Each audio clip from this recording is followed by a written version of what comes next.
morning. We're gathered here on Treaty 6 territory, and I want to acknowledge the Métis people who share a deep connection to this land. My name is Renaud, and I'm the Alberta NDP candidate here in St. Albert. I'm joined today by Karen Shaw, our Alberta NDP candidate for Morinville-St. Albert, Kelsey Robbins, Community Outreach Manager from Out Loud St. Albert, and Linda Ansley, the Executive Director for St. Albert Seniors Association. Most Albertans have been impacted in some way by the affordability crisis. For many, the rising cost of groceries, housing, insurance, utilities, childcare, interest rates, and education has left them struggling from paycheck to paycheck. That stress and anxiety has taken its toll and is reflected in the increasing numbers of Albertans seeking support from community agencies. Investing in organizations that support people in times of crisis is vital to building safe and caring communities where families want to live and grow. And that's why, should the NDP form government in May, we will move forward with a 50% increase in funding for family and community support services to help more Albertans improve their quality of life, build capacity to prevent and deal with crisis situations all across this province. Adequately funded social services are critical to the health and well-being of hundreds of thousands of Albertans. These organizations that work to keep people out of poverty, prevent family violence, keep people in their communities, and so much more. They deserve a government that has their back. They deserve a government led by Rachel Notley and the NDP, and that's exactly what we plan to do. So now I'd like to turn it over to my colleague, Karen Shaw. Thank you, Marie. Thank you, Marie. No matter how big or small a community is, the social service organizations within them are vital to the health and the well-being of the people who live there. Investing in organizations that support individuals to become more self-sufficient helps strengthen family relationships and work to meet the basic needs of community members, such as food, shelter, healthcare, and education. It is the right thing to do. Adequately funding social service organizations are essential to building a compassionate, diverse, and successful society. We know that investing in prevention makes economic sense. Investing in our social services will enhance the well-being of Albertans by addressing the root causes of the issues rather than treating them after they emerge. Social investment can maximize the impact and effectiveness of social programs while reducing the costs in the long run. Investing in organizations that improve education, life skills, job skills, well-being, and so much more will help Albertans feel safe and supported and ready to participate in the economy and society. I would like to now turn it over to Kelsey. Thank you so much, Karen and Marie. I am the manager of Out Loud St. Albert. Out Loud is the only queer-serving organization in St. Albert, and we're currently supporting over 300 people in our community. We're most known for our groups. We have a juniors group for kids 12 and under where they can connect with other kids that share similar identities to them. We run a youth group for kids 13 to 18, a young adults group for folks 18 and up, a parents groups for parents of kids in our community. We run other groups for neurodiverse youth who are not comfortable in larger social settings, and our staff do outreach and provide one-on-one support to the community. We do consulting across the city, and we also sit on a number of committees. Currently, we are funded for just 3 staff. One is our executive director, which is an administrative position, and then there's myself and a full-time staff. We also have a part-time person who we don't have funding for, so that position comes out of Out Loud's pocket.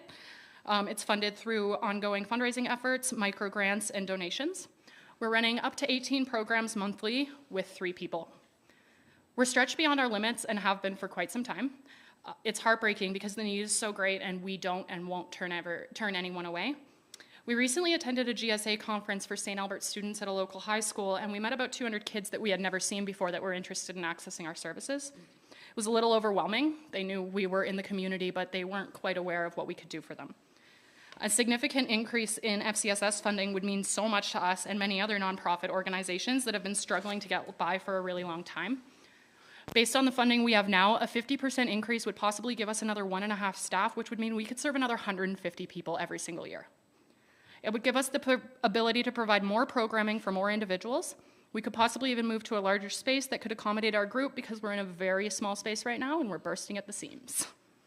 Providing people in our community with opportunities to connect with individuals that are going through the same experience as them, providing them with education and with community has changed the lives of many people that we're supporting. We have youth that have hit several months self-harm free for the first time in years since accessing Out Loud. We have so many letters, videos from youth who have said this is the only place they feel accepted and can actually meet people like them, where they can get to know adults like them and ask questions in a safe way where they feel supported. An increase in FCSS funding will not only have a positive impact for us, but it will also help the other organizations that we refer to constantly. Those organizations are often operating waiting lists because they just can't meet the needs or don't have capacity to fill the gaps.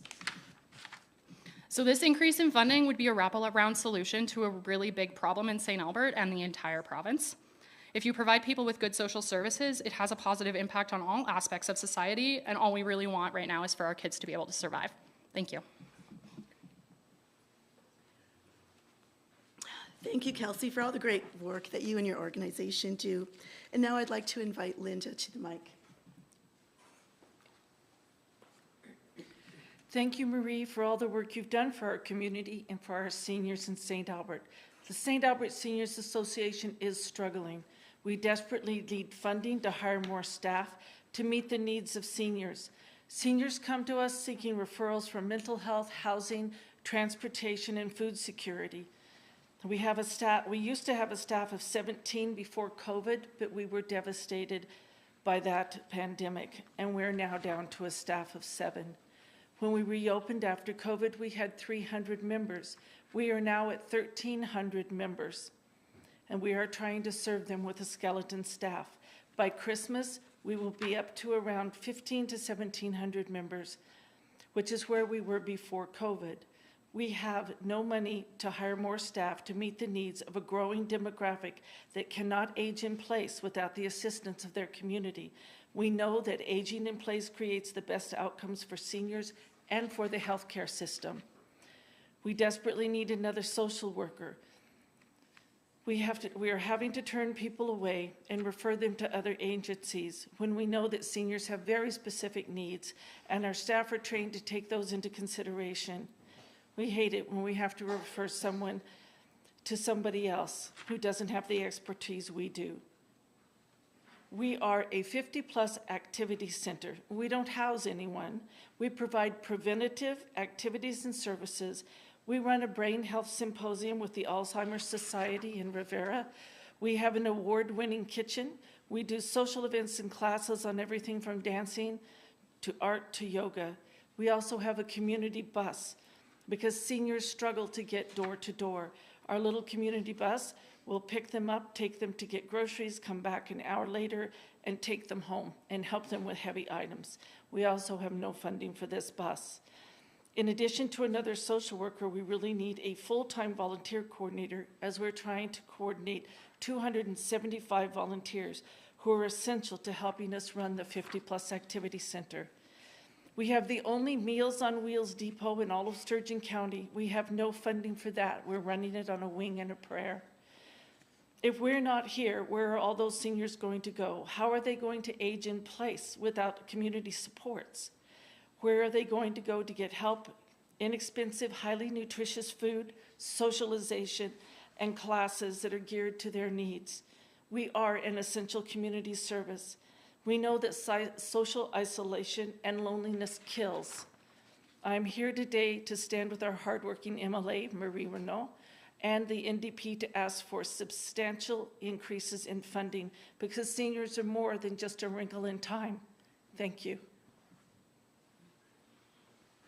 Thank you. Oh, sorry. Thank you, Linda, for your passionate advocacy on behalf of seniors. We know that local people need local support. And we know that family and community support services programs have been successful for decades, helping leaders in the community throughout this province to help everyone else. And for leaders like Kelsey and Linda, whose organizations receive funding through FCSS, if ever there was a time that the program needed a boost, it's right now. So thank you, and we're happy to take any questions that you have. Thank you. Just a reminder, if you're on Zoom, it's the raise hand function. If you're on the phone, it's *9. Start with questions in the room. And we'll do one more pass for questions on the line. Raise hand if you're on Zoom. *9 if you're on the phone. Seeing none, that concludes our press conference for today. Thank you. Thank you.